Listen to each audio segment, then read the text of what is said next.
محترم سامعین و ناظرین، السلام علیکم ورحمۃ اللہ تعالی وبرکاتہ۔ اللہ رب العزت اپنے مقدس کلام میں ارشاد فرماتا ہے، وَلَا يَحْسَبَنَّ الَّذِينَ يَبْخَلُونَ بِمَا آتَاهُمُ اللَّهُ مِنْ فَضْلِهِ هُوَ خَيْرًا لَهُمْ بَلْ هُوَ شَرٌّ لَهُمْ سَيُطَوَّقُونَ مَا بَخِلُوا بِهِ يَوْمَ الْقِيَامَةِ، یعنی جو لوگ بخل کرتے ہیں اس کے ساتھ جو اللہ نے اپنے فضل سے انہیں عطا فرمایا، وہ یہ گمان نہ کریں کہ یہ ان کے لیے بہتر ہے، بلکہ یہ ان کے لیے برا ہے۔ اس چیز کا قیامت کے دن ان کے گلے میں طوق ڈالا جائے گا جس کے ساتھ انہوں نے بخل کیا۔ اور اللہ کے رسول صلی اللہ تعالیٰ علیہ وسلم نے ارشاد فرمایا، جس کو اللہ تعالیٰ مال دے اور وہ اس کی زکوٰۃ ادا نہ کرے تو قیامت کے دن وہ مال گنجے سانپ کی صورت میں کر دیا جائے گا، جس کے سر پر 2 چتیاں ہوں گی۔ وہ سانپ اس کے گلے میں طوق بنا کر ڈال دیا جائے گا، پھر اس کی باچھیں پکڑے گا اور کہے گا، میں تیرا مال ہوں، میں تیرا خزانہ ہوں۔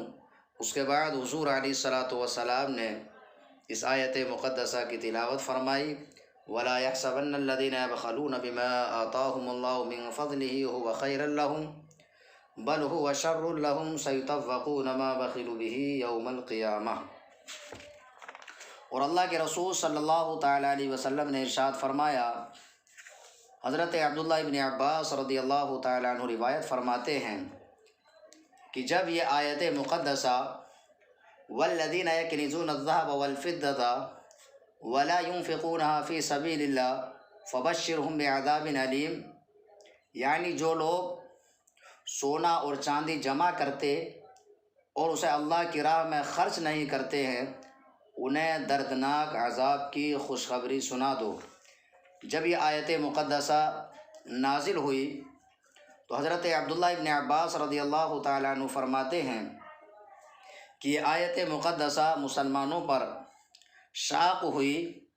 یعنی صحابہ اکرام سوچنے لگے کہ چاندی سونا جمع کرنا حرام ہے تو بہت دقت کا سامنا ہوگا۔ امیر المومنین حضرت عمر فاروق اعظم رضی اللہ تعالیٰ عنہ نے فرمایا، میں تم سے مصیبت دور کروں گا، اور آپ اللہ کے رسول صلی اللہ تعالیٰ علیہ وسلم کی بارگاہ میں حاضر ہوئے اور عرض کی کہ یا رسول اللہ صلی اللہ تعالیٰ علیہ وسلم، یہ آیت حضور علیہ الصلاۃ والسلام کے اصحاب پر گرا معلوم ہوئی۔ فرمایا کہ اللہ تعالیٰ نے زکوٰۃ تو اس لیے فرض کی کہ تمہارے باقی مال کو پاک کر دے، اور مواریث اس لیے فرض کیے کہ تمہارے بعد والوں کے لیے ہو، یعنی مطلقاً مال جمع کرنا حرام ہوتا تو زکوٰۃ سے مال کی طہارت نہ ہوتی، بلکہ زکوٰۃ کس چیز پر واجب ہوتی ہے اور میراث کس چیز کی حکم جاری ہوتی ہے، بلکہ جمع کرنا حرام وہ ہے کہ زکوٰۃ نہ دے۔ اس پر حضرت عمر فاروق اعظم رضی اللہ تعالیٰ عنہ نے تکبیر پڑھی۔ تو اس حدیث پاک سے یہ پتہ چلتا ہے، یعنی جب یہ آیت مقدسہ نازل ہوئی تو صحابہ اکرام نے یہ سوچا کہ شاید سونا اور چاندی جمع کرنا حرام ہے، تو اللہ کے رسول صلی اللہ تعالیٰ علیہ وسلم نے اس کی وضاحت فرمائی کہ سونا اور چاندی جمع کرنا یہ حرام نہیں ہے، بلکہ سونا اور چاندی جمع کر کے رکھنا اور اس سے زکوٰۃ نہ نکالنا یہ حرام ہے، یعنی زکوٰۃ دینا انسان پر واجب ہے اور ضروری ہے۔ اور اللہ کے رسول صلی اللہ تعالیٰ علیہ وسلم نے آگے ارشاد فرمایا، یعنی اگر کوئی انسان زکوٰۃ ادا نہیں کرتا ہے، زکوٰۃ نہیں دیتا ہے، تو اس کے لیے بہت ساری وعیدوں کو اللہ کے رسول صلی اللہ تعالیٰ علیہ وسلم نے بیان فرمایا، اور قرآن مقدس نے بھی اس کو بیان فرمایا۔ چنانچہ حضرت ام المومنین عائشہ صدیقہ رضی اللہ تعالیٰ عنہا سے روایت ہے کہ رسول اللہ صلی اللہ تعالیٰ علیہ وسلم فرماتے ہیں، زکوٰۃ کسی مال میں نہ ملے گی مگر اسے ہلاک کر دے گی۔ بعض ائمہ نے اس حدیث پاک کے یہ معنی بیان کیے کہ زکوٰۃ واجب ہوئی اور ادا نہ کی اور اپنے مال میں ملائے رہا تو یہ حرام اس حلال کو ہلاک کر دے گا۔ اور امام احمد بن حنبل رضی اللہ تعالیٰ عنہ نے فرمایا کہ معنی یہ ہیں کہ مالدار شخص مال زکوٰۃ لے تو یہ مال زکوٰۃ اس کے مال کو ہلاک کر دے گا۔ کہ زکوٰۃ تو فقیروں کے لیے ہے، اور دونوں معنی صحیح ہے۔ یعنی ایک معنی یہ کہ زکوٰۃ کا مال اگر اپنے مال میں ملائے رکھا تو یہ جو اس کا باقی مال ہے اس کو بھی ہلاک کر دے گا، اور دوسرا یہ معنی بھی ٹھیک ہے، یعنی اگر کسی انسان نے اگر وہ مالک نصاب ہوتے ہوئے اس نے زکوٰۃ کو لے لیا اور اپنے مال میں ملا دیا تو یہ زکوٰۃ کا مال اس کے مال کو ہلاک کر دے گا۔ اور آگے اللہ کے رسول صلی اللہ تعالیٰ علیہ وسلم ارشاد فرماتے ہیں، جو قوم زکوٰۃ نہ دے گی اللہ تبارک و تعالیٰ اسے قحط میں مبتلا فرمائے گا۔ اللہ اکبر۔ یعنی ان تمام چیزوں سے یہ پتہ چلتا ہے کہ زکوٰۃ کے نہ دینے پر کتنی ساری وعید اللہ کے رسول صلی اللہ تعالیٰ علیہ وسلم نے بیان فرمائیں۔ اور ایک مقام پر حضور علیہ الصلوۃ والسلام نے ارشاد فرمایا کہ خشکی و تری میں جو مال تلف ہوتا ہے وہ زکوٰۃ نہ دینے کی وجہ سے تلف ہوتا ہے۔ اور طبرانی میں امیر المومنین حضرت علی المرتضیٰ رضی اللہ تعالیٰ عنہ سے راوی، آپ فرماتے ہیں کہ سرکار دو عالم صلی اللہ تعالیٰ علیہ وسلم نے ارشاد فرمایا، فقیر ہرگز ننگے بھوکے ہونے کی تکلیف نہ اٹھائیں گے مگر مالداروں کے ہاتھوں۔ سن لو، ایسے مالداروں سے اللہ تعالیٰ سخت حساب لے گا اور انہیں دردناک عذاب دے گا۔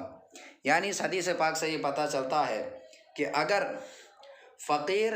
بھوکے سوتے ہیں یا وہ ننگے رہتے ہیں تو امیروں کی وجہ سے، یعنی امیر لوگ اگر اپنے مال کی زکوٰۃ اچھے طریقے سے نہیں نکالتے ہیں اور وہ غریبوں میں تقسیم نہیں کرتے ہیں، اس کے حقدار تک نہیں پہنچاتے ہیں، تو وہ امیر کی وجہ سے غریب انسان جو ہے اس کی وجہ سے ننگے اور بھوکے رہتے ہیں۔ اور ایک مقام پر حضرت انس رضی اللہ تعالیٰ عنہ سے روایت ہے، وہ فرماتے ہیں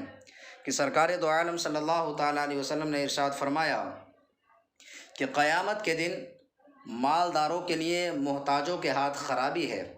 یعنی جو لوگ مالدار ہیں ان کے لیے محتاجوں کے ہاتھ سے خرابی ہے۔ یعنی محتاج اللہ رب العزت کی بارگاہ میں عرض کریں گے، ہمارے حقوق جو تو نے ان پر فرض کیے تھے انہوں نے ظلماً نہ دیے۔ اللہ عز و جل فرمائے گا، مجھے قسم ہے اپنی عزت و جلال کی کہ تمہیں اپنا قرب عطا کروں گا اور انہیں دور رکھوں گا۔ اللہ اکبر۔ یعنی اگر کوئی انسان زکوٰۃ نہیں دیتا اور اس کے پڑوس میں کوئی غریب ہے اور وہ زکوٰۃ کا مال اس کو نہیں دیتا ہے اور وہ اسی طرح سے بھوکا رہتا ہے اور اسی طرح سے جو ہے وہ بنا کپڑے کے رہتا ہے، تو کل حشر کے میدان میں غریب لوگ، فقیر لوگ امراء کی شکایت کریں گے تو اللہ رب العزت ارشاد فرمائے گا کہ مجھے قسم ہے اپنی عزت و جلال کی، یعنی اے غریب لوگوں میں تمہیں اپنا قرب عطا کروں گا، اور یہ جو لوگ مالدار لوگ ہیں کہ جنہوں نے اپنی زکوٰۃ کا مال ادا نہیں کیا ان کو میں اپنے قرب سے دور رکھوں گا۔ اور ایک مقام پر اللہ کے رسول صلی اللہ تعالیٰ علیہ وسلم ارشاد فرماتے ہیں کہ اللہ عز و جل نے اسلام میں 4 چیزیں فرض کی ہیں، جو ان میں سے 3 ادا کرے وہ اسے کچھ کام نہ دیں گی جب تک کہ وہ پوری 4 نہ بجا لائے: نماز، زکوٰۃ، روزہ رمضان اور حج بیت اللہ۔ یعنی یہ 4 چیزیں اگر کوئی انسان ان 4 میں سے 3 کو کرے تو یہ ایک کے نہ کرنے کی وجہ سے یہ 3 جو ہے اس کو کوئی کام میں نہیں آئیں گی۔ اور دوسرے مقام پر حضور علیہ الصلوۃ والسلام نے ارشاد فرمایا، جس کو حضرت عبداللہ ابن مسعود رضی اللہ تعالیٰ عنہ بیان فرماتے ہیں کہ ہمیں حکم دیا گیا کہ نماز پڑھیں اور زکوٰۃ دیں، اور جو زکوٰۃ نہ دے اس کی نماز قبول نہیں ہوتی۔ اور حضور علیہ الصلوۃ والسلام نے ایک مقام پر ارشاد فرمایا، تمہارے اسلام کا پورا ہونا یہ ہے کہ اپنے اموال کی زکوٰۃ ادا کرو۔ تو ان تمام احادیث کریمہ سے یہ ثابت ہوتا ہے کہ اگر کوئی انسان زکوٰۃ نہ دے تو زکوٰۃ نہ دینے والے کے لیے بہت ساری وعیدیں ہیں اور اس کے لیے سخت عذاب ہے، یعنی اس کے مال کو گنج سانپ کی شکل میں کر دیا جائے گا اور وہ مال اس کو حشر کے میدان میں پریشان کرے گا۔ دوسری بات، اگر کوئی انسان زکوٰۃ نہیں دیتا ہے تو کل حشر کے میدان میں فقراء جو ہے اس کی شکایت کریں گے تو اللہ رب العزت ایسے مالداروں کو اپنے قرب سے دور رکھے گا۔ اور تیسری بات، اگر کوئی انسان زکوٰۃ ادا نہیں کرتا ہے تو اس کے زکوٰۃ نہ ادا کرنے کی وجہ سے اللہ رب العزت اس کی نماز، روزہ اور حج کو بھی قبول نہیں فرماتا ہے۔ پروردگار عالم ہم تمام لوگوں کو صحیح ڈھنگ سے زکوٰۃ ادا کرنے کی توفیق عطا فرمائے۔ انشاءاللہ العظیم اگلے ایپیسوڈ میں ملیں گے اور اس سے آگے کے کچھ مسائل فقہیہ بیان کریں گے۔ وآخر دعوانا ان الحمد للہ رب العالمین۔